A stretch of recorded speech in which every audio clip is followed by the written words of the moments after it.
Charge എടുത്ത അച്ഛന് വളരെ പെട്ടെന്നൊരു കാര്യം മനസ്സിലായി. അതായത് ഇടവകയിലെ പല ആൾക്കാരും അത്ര വെടിപ്പല്ല എന്നുള്ള കാര്യം. അതായത് പലരും കുമ്പസാരിക്കാൻ വരുന്ന സമയത്ത് പറയാനുള്ളത് ഒരേ ഒരു കാര്യമാണ്, അതായത് അവരുടെ അവിഹിത ബന്ധത്തിന്റെ കഥ. ഇത് കേട്ട് മടുത്തിട്ട് അച്ഛൻ അവസാനം പറഞ്ഞു, നിങ്ങൾ ഈ കഥ ഇങ്ങനെ വിസ്തരിച്ച് പറയണ്ട, നിങ്ങൾക്ക് ഈ തെറ്റ് പറ്റുന്ന സമയത്ത് ഞാൻ വീണു എന്ന് പറഞ്ഞാൽ മതിയെന്ന്.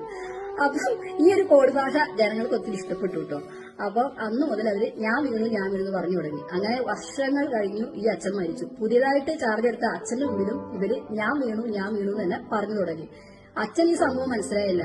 അച്ഛൻ വിചാരിച്ചു പള്ളിയിലേക്ക് വരുന്ന വഴി റോഡില് കുഴിയിലെങ്ങാണ്ട് വീണ കാര്യമാണ് ഇവര് പറയുന്നത്. അച്ഛൻ ആകെ വിഷമം. ഈ പള്ളിയിലേക്ക് വരുന്ന ഞങ്ങളുടെ ഇടവക്കാരൊക്കെ ഇങ്ങനെ വീടുവാണല്ലോ. അങ്ങനെ ഒരു ദിവസം അച്ഛൻ എന്ത് ചെയ്തു, മേയർ വിളിച്ചു പറഞ്ഞു, പള്ളിയിലേക്ക് വരുന്ന വഴിയിലെ റോഡുകളെല്ലാം എത്രയും പെട്ടെന്ന് അടയ്ക്കണമെന്ന്. മേയർ പറഞ്ഞു, പള്ളിയിലേക്ക് വരുന്ന വഴിയിൽ കുഴിയൊന്നും ഇല്ലല്ലോ അച്ഛൻ അങ്ങോട്ട് ദേഷ്യം വന്നു.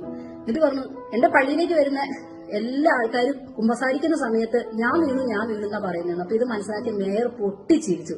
മേയറിന്റെ ചിരി സഹിക്കാൻ വയ്യാതെ അച്ഛന് ദേഷ്യം വന്നിട്ട് അച്ഛൻ പറഞ്ഞു, താൻ ഇങ്ങനെ ചിരിച്ചോ? തന്റെ ഭാര്യ കഴിഞ്ഞ ആഴ്ച 6 പ്രാവശ്യം വീണേ.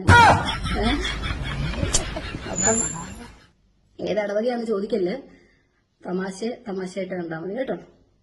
വല്ലാത്ത